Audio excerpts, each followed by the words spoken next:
Hello, it's Barbara Hannay here, talking to you from Townsville in North Queensland, where we're currently enjoying a rather lovely sunny winter, which a feature of this part of the world, of course. Um, and I'm very excited to be talking to people from libraries all over Australia and to talk about my new book, The Sister's Gift, released on August the 4th.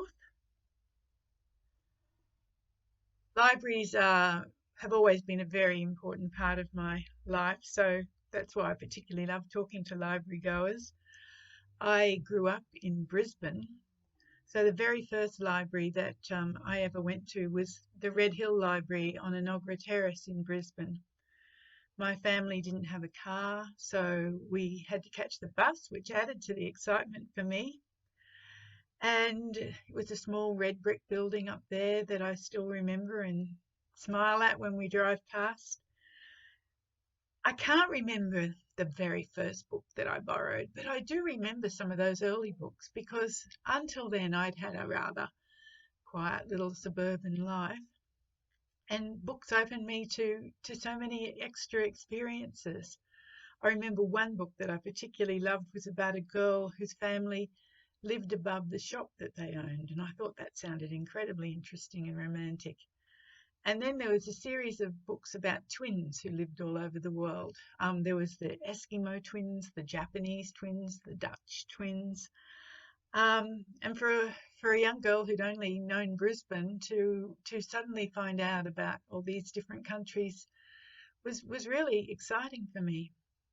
Another book I remember from that period was Heidi, again, and I think it was the setting that especially appealed up there in the Swiss Alps, and her grandfather's chalet and that little bunk bed that he'd made for her to sleep in, or that's how I remember it anyhow. And of course, that was before I discovered Enid Blyton, and reading became an absolute compulsion. While I was enjoying books to read, I also couldn't help myself to want to start making up my own stories. I remember I used to sit my sisters down in front of an orange box and I'd draw pictures on a piece of paper, or several pieces of paper, which I'd then slide through the slats in the orange box. And this was movies that they were supposed to watch, poor things. I joined the Brownies, and the first proficiency badge that I wanted to earn was the writer's badge, which caused some consternation for my brown owl because no one had ever wanted to do that before, and she had to go and find a tester. But we got through that. Interestingly, for me, in later years, looking back, I realised that story was about a girl whose family are transferred to the outback, and she's really worried because there'll be no brownie pack out in the outback, and how's she going to cope? And then she discovers the Lone Brownies Association. Little did I know that 40 or something years later, I'd be writing books set in the Australian outback. So yeah, while I loved writing and reading, I never ever dreamed of becoming an author. English was my favourite subject at school. I thought about becoming a lawyer after I read To Kill a Mockingbird in my senior year. I was absolutely inspired by Atticus. My dad talked to the men at work, and no, law wasn't a suitable career for a woman. This is in the 60s. I also thought about becoming a journalist because I loved reading the Courier Mail. Again, Dad spoke up and said, no, journalists spend all their time in pubs. I wouldn't like you to do that.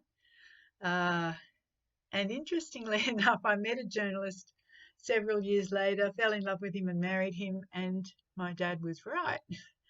Journalists did in those days have to spend quite a bit of time in pubs because that's where the stories were, because that's where the police hung out. So, obedient daughter that I was, I became an English teacher instead. And for the next 20 years or so, I really enjoyed sharing my love of books and reading and writing with my students. And the idea of writing still lingered in the background for myself. I wrote some stories for short stories for Women's Weekly and things like that. I wrote some books for my children, which they illustrated. One that we still have, a story about a princess in pink, which was about a princess who was fascinated by the colour pink, but then she went through several colours, and believe it or not, ended up with a rainbow prince. This is my son drawing this one. I don't think I'd go with that option if I wrote that story for kids these days, but yeah, so that was the sort of thing I used to do. Again, never really expecting to become an author until my late 40s, when my own children were starting to finish school themselves and look into interesting, exciting careers, and that's when I revisited my interest in writing and started to pursue it. So then I was first picked up as an author by Harlequin Mills and Boon back in 1998. Hard to believe it was so long ago now, actually. Sorry, I'm just turning something on here. I did have a stopwatch going so I could see how long I was talking for, but I've lost that. Anyhow, it's okay. Oh, there's one on my screen, so I'm saved. Sorry about that. Yeah, I had a phone call from London from an editor in Mills and Boon back in 1998, and that was the beginning of my career as an author. I can't quite believe it's more than 20 years now that I've been writing novels. I wrote more than 40 novels for Harlequin Mills and Boon, and most of them were set in the Australian outback, mostly here in North Queensland. My husband and our kids and I spent a lot of our holidays camping and canoeing on the Burdekin River and on a cattle property called Burdekin Downs out near Charters Towers. And the homestead there, beautiful rambling old homestead, has probably become the inspiration for many of the homesteads that I've written about ever since. And it certainly seemed that at that point, at any rate, Outback Australia had a very exotic appeal for overseas readers, and they were very happy for me to write these stories, which I did so for quite a long time. But then in more recent years, I've expanded my horizons, and I've been writing for Penguin Australia as well. The Sister's Gift is actually the 9th book that I've written for Penguin Australia. And some of these books contain, as well as a contemporary rural story, a story set in World War II. So there's Moonlight Plains, which is set mostly in Townsville because World War II did come to Townsville, as many Australians weren't aware. The Secret Years, which has a World War II setting in the Blitz in London as well as the jungles of New Guinea, and it was a book that I absolutely loved doing the research for that. The Grazier's Wife, part of a trilogy of books set around a cattle property on the Atherton Tablelands, and the World War II aspect of that was a nurse in Singapore just at the fall of Singapore during the war. The Country Wedding, another one in that series, has a not actually World War II, more 1920s, 30s Shanghai, when the British many British people were living there, and many people from Europe actually. It was called the Paris of the East at the time. White Russian refugees, absolutely fascinating community. So I went to Shanghai and had a wonderful time researching for that book. And then just last year, I published Meet Me in Venice, where I went totally offshore, a contemporary story set entirely in Italy. So I've had a little bit of fun with my settings, which have remained important to me. But this year, with The Sister's Gift, the story is set on Magnetic Island, which is just 20 minutes ferry ride away from here in Townsville. We call Magnetic Island affectionately Maggie up this way. So, you know, we might say, oh, I'm going over to Maggie for the weekend, and everyone knows what we're talking about. And this story, I pitched the idea for this story to my editor at the same time as Meet Me in Venice, when I had to put forward two ideas for the next contract arrangement. And at the time, I wanted to write about a woman who was in her midlife, but where everything was going wrong for her. Her marriage had broken down. She'd lost her marriage, her job, and tragically her home. And she really is at rock bottom and has to start all over again. And at the time, I thought I was going to have her go away and live in some little hut in the hills or somewhere, and meet a young woman and form a friendship and go from there. That story was ticking away in the back of my mind all the time I was writing Meet Me from Venice. And at some point, I thought I need a stronger emotional impact for it, and I started to play around with the idea of surrogacy. I thought perhaps this woman had had a surrogate baby when she was young, and now she's got nothing going right with her life, and she's remembering that, and she wants to find that baby, who's now a young woman. And perhaps they're overseas. I was thinking more of another exotic setting. And then at some point further on, as happens with writers, I decided, no, I want this to be all in the family. Family connections, they're always so complex, and the emotional depth that you can get to in families is really strong. So that's when I came up with the idea that she had had the baby for her sister, and that there'd be emotional ramifications from that. Before I talk any more about it, I'd like to read you an extract from this book. And it's from the prologue, which pretty much sets up the situation that the rest of the book hangs on. So the prologue starts, on the morning Freya went into labour, she told no one. She simply walked onto the Magnetic Island ferry, found a padded seat near an open window, and focused on the seagulls lined along the jetty.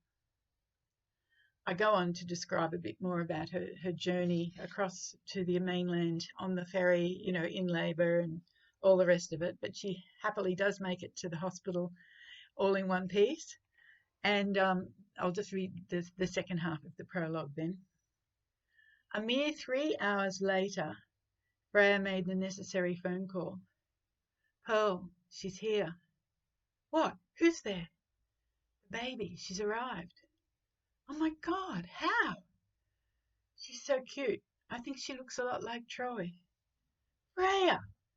Pearl's voice was frantic. Why didn't you tell me? You knew I wanted to be there. Troy's on night shift this week. He could have come too. We both wanted to be there. You knew that. Sorry. Freya looked down at the bundle of miniature perfection in her arms, reliving the enormous sense of achievement and excitement that had overridden the pain when this little girl slipped sweetly into the world with only a minimum of assistance from the midwife. It was all a bit of a rush. But we had everything planned. We told you so many times that we wanted to be there for the birth. Pearl's voice was sorrowful, accusing. Almost certainly she was crying, but Freya refused to feel guilty. She's here safely, Pearl. That's the main thing. I suppose. The sister's voice squeaked, and then, sounding more like her usual bossy self, have you expressed colostrum? Not yet, but I will. It's very important, as you know. Freya could imagine Pearl's stern frown now, the earnest expression in her pale blue eyes that could make her look years older than she was. Troy and I will be on the next ferry.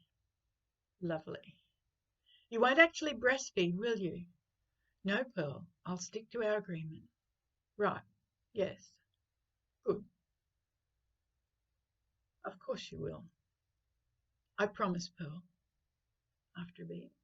She's yours. Well, yes, of course she is. Freya let out her breath slowly. She hadn't wanted to make trouble today. True, she hadn't obeyed the rules she'd set out, but she was sure she'd earned this treasured window of time alone with the small creature she'd carried for so many months. She looked down at the baby's sweet pink perfection. Her skin was so soft, her tiny, tiny fingers and diminutive ears so exquisitely faultless. The baby screwed up her face, and love swelled in Freya to the point of bursting. "It's over to you now, Pearl," she said bravely. "To you and Troy." "Thank you." There was no mistaking the relief in her sister's voice. Unfortunately, that relief wasn't particularly long-lasting. Pearl did remain insecure about the whole surrogacy situation.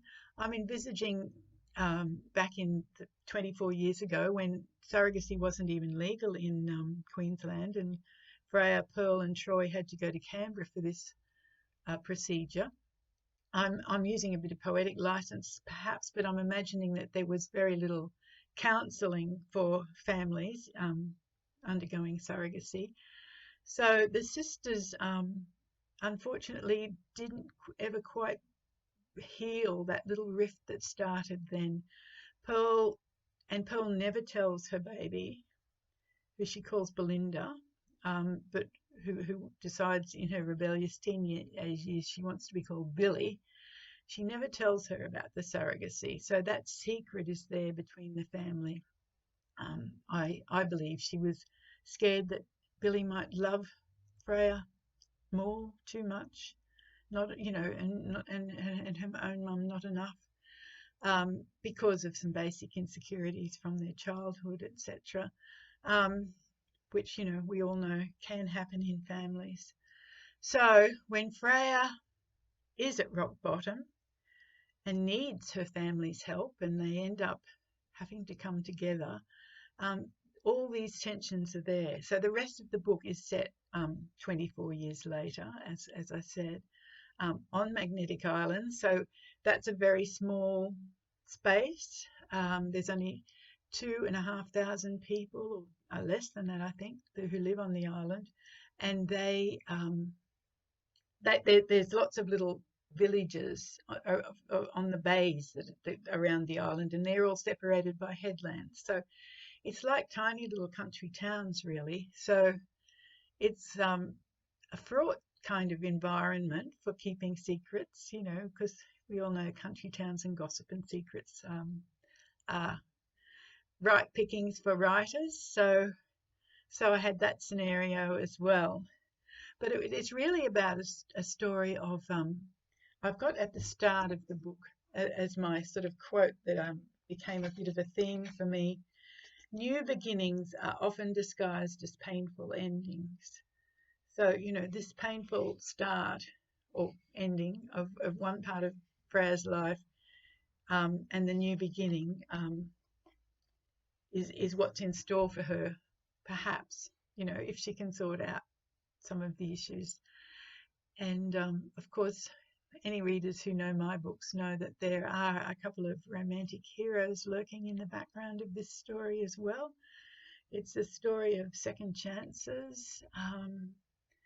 Billy has her own issues that she has to deal with because she's just come back from overseas adventures and has her own secret. And even Pearl is nursing a situation that she's not prepared to talk about and doesn't come out until quite late in the story, when there's rather a dramatic coming together of all their issues. So it's a story that I had a lot of fun writing. I wrote it actually last year while we were moving back from the Atherton Tablelands up behind Cairns, where we had lived for over 10 years, and coming back here to Townsville. And that was a period of upheaval for me personally, saying goodbye to wonderful friends and to our lovely place there, but feeling it was time to come back to be sensible in our old age, and closer to our family, which we wanted, and we're very grateful for this year as things have turned out. But throughout that, I was a bit scared that the story, I'd have trouble finding the story in the midst of all the things that were going on. But every time I sat down at the computer, Freya and Billy came and chatted to me, and on we went. So I was very grateful for that, and I really enjoyed writing the story, and I hope you people enjoy reading it. And I love hearing from readers. You can find me on Facebook or on my website, barbarahannay.com. And yeah, please feel very free to make contact at any point. Thank you.